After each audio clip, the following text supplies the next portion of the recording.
great things, and make thy servant know them. Wherefore thou art great, O Yahweh, Halloween, for there is none like thee, neither is there any Halloween besides thee, according to all that we have heard with our ears. And one nation in the earth is like thy people, even like Israel, whom Elohim went to redeem for a people to himself, and to make him a name, and to do for you terrible, great things and terrible, and to do for you great things and mighty, which is what terrible means.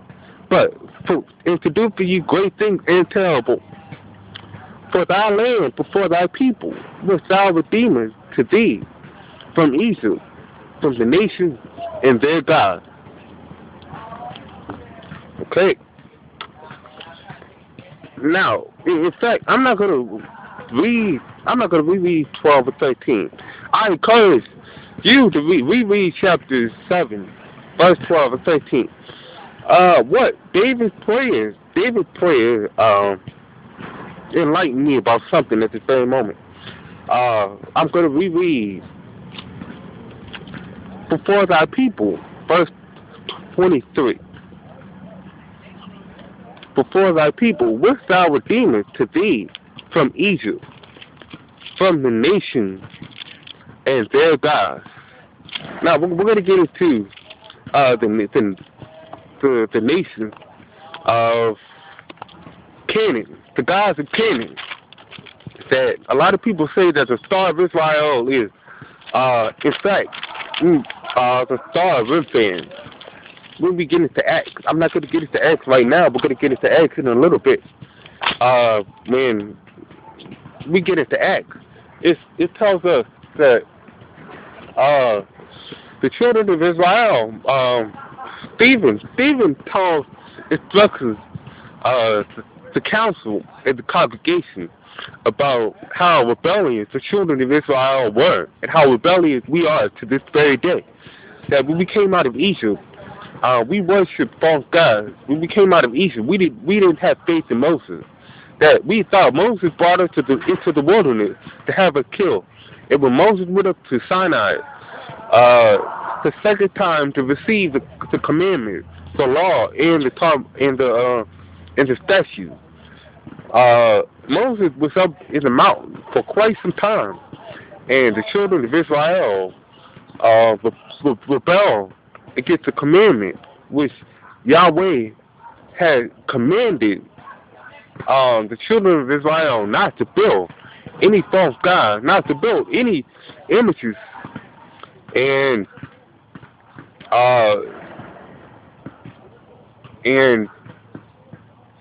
the children of Israel built. Well, Aaron instructed Aaron.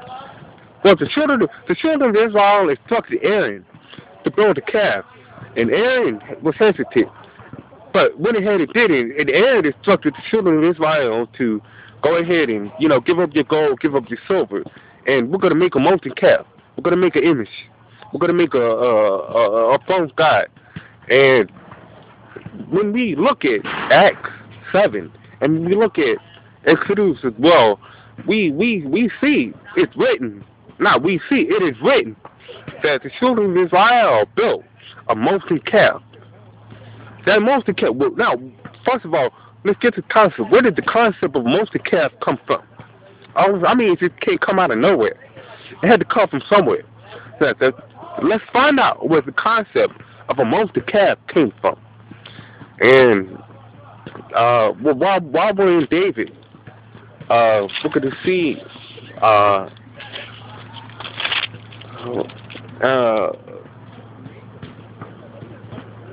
from the nations and their God. Okay, we're going to go to Acts. Okay, we're going to go to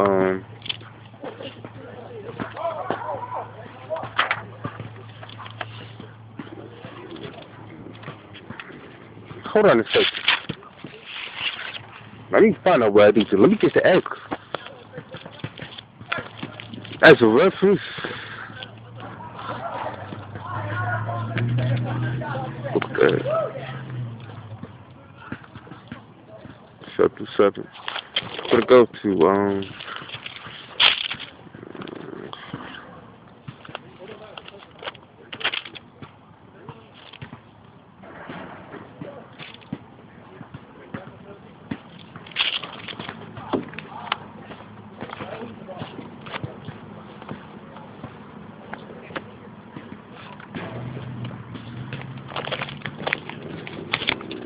okay, we're gonna go to King. This is fun. We're gonna, in fact, we're going to do this step by step. I'm not gonna be skipping any chapters or any books. Whichever comes first, comes first. Okay, we're gonna go to Kings. Okay, we're gonna go to King chapter 11. We're going to get back to David. And we're going to learn how David established his kingdom. But, in fact, I went through the beginning of the establishment to show that Jerusalem already existed, to show that the city already existed, to show that Jerusalem, the name Jerusalem, was called the city of David by David himself. And to show that David was already king of Israel before he established his kingdom in Jerusalem. So there's no way possible that the Star of Israel can be as a symbol for the city of Jerusalem, because the Star of Israel was already given to the children of Israel through Moses, through the Levitical priesthood. And we're going to go to Kings chapter 11. And we're going to get into Solomon and David. We're going to say, I'm not going to give David eulogy because we're going to get back to David. But David passes away with Solomon becomes king. David passes away, and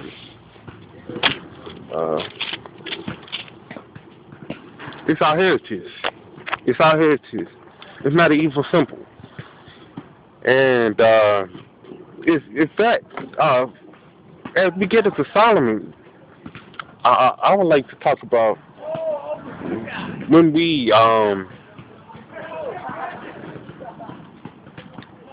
took this talk that Solomon was the person that built the star, because the star was known as the Star of Yahshua in the book of Acts. And we're going to find out what Solomon built while he was residing in Jerusalem. And we're going to find out if Solomon actually built the Star of Yahshua. Okay, I'm in Solomon chapter 11.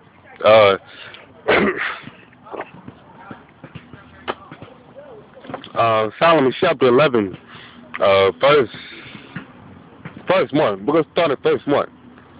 But King Solomon loved many strange women together with the daughter of Pharaoh, women of the Moabite, the Ammonite, the Edomite, the Syrian, and the Hittite, of the nations concerning which Yahshua said unto the children of Israel, you shall not go in unto them, neither shall they come in unto you, for surely they will turn away your heart after their God. Solomon clave unto these women in love, and he had 700 wives, princesses, 300 concubines, and his wives turned away his heart. Verse 5, chapter 11, verse 5. For Solomon went after Ashtoreth, the goddess of the Syrians, and after Milcom, the abomination of the Ammonites. And Solomon did evil in the sight of Yahshua, and went not fully after Yahshua, as did David his father. Did Solomon build a high place for Chemosh, the abomination of Moab, in the hill that is before Jerusalem, and for Molech, the abomination of the children of Ammon? And likewise did he, for all his strange wives, which burnt incense and sacrificed unto their God. So, we read, well, right now, we see that Solomon built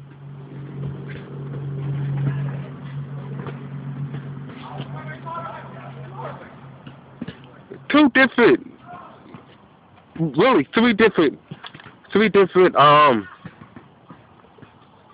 false gods. 2 animals and 1 woman.